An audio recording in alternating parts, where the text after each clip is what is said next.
જામનગરમાં આજથી આશરે 14 વર્ષ પહેલા વર્ષ 2012માં એક લાલવાડી વિસ્તારમાં ગેંગરેપ સાથે લૂંટ નો બનાવ બનેલો હતો. આ બનાવમાં જે 3 આરોપીઓ હતા એ ત્રણેય આરોપીઓને વર્ષ 2014માં આજીવન કેદની સજા સુનાવવામાં આવેલી હતી. આ જે આરોપીઓ છે તેમના ત્રણના નામ હતા પારસ ઉર્ફે ધોરિયો મોહન ઉર્ફે રામરોટી, રામચરણ ઉર્ફે મંગલરામ અને દીપક ઉર્ફે કાલો ઘનશ્યામ.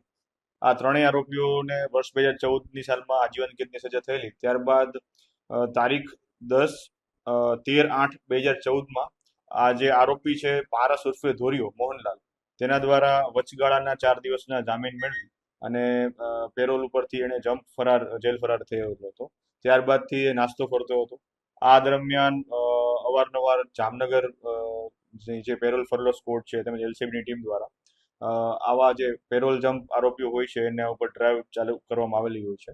એ દરમિયાન અત્યારે હાલમાં ઓપરેશન કારાવાસ 2 ચાલુ હોય તો આ જે ઓપરેશન છે એના અંતર્ગત આવા જેટલા પણ આરોપીઓ છે, આવા ગંભીર ગુનાઓના આરોપીઓ છે કે જે હાલ જેલમાંથી ફરાર થયેલા છે, એ આરોપીઓની વોચમાં હતા.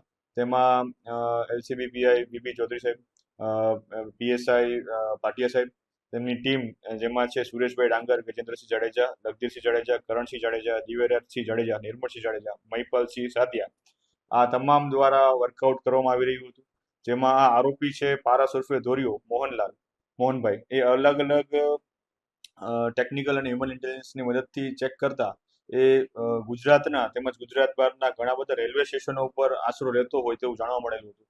તો જે બાબતને ધ્યાને રાખીને જામનગરની પેરોલની ટીમ દ્વારા અલગ અલગ આશરે 100 થી વધારે રેલવે સ્ટેશનોની તપાસ કરવામાં આવેલી હતી અને આ તમામ રેલવે સ્ટેશનો ઉપર જઈ અને ત્યાંના માહિતી મેળવી આ આરોપી બાબતની પૂછપરછ અને ટેકનિકલ ઇન્ટેલિજન્સ મેળવવામાં આવેલું હતું.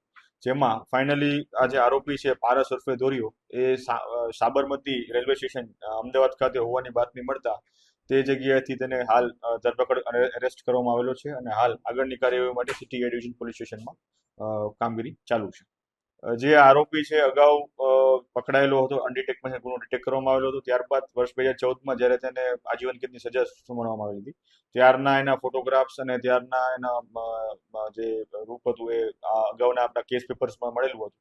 ત્યારબાદ આજ દિન સુધી એના જે ટેકનિકલ ડેટા છે કે એના મોબાઈલ નંબર ને એની અલગ અલગ ગતિવિધિઓ ઉપર વોચ રાખવામાં આવેલી હતી અને ત્યાં હ્યુમન ઇન્ટેલિજન્સની મદદથી એ વ્યક્તિ ક્યાં ક્યાં જઈ શકે છે, અગાઉ એના કોણ કોણ સંપર્કમાં હતું, જેલ દરમિયાન કોણ કોણ સંપર્કમાં હતું, એ તમામ વિગતોનો 360 ડિગ્રી અભ્યાસ કરીને આ આરોપીની શોધખોળ કરવામાં આવેલી. આરોપીની સાબરમતી રેલવે સ્ટેશન અમદાવાદ ખાતે ધરપકડ કરવામાં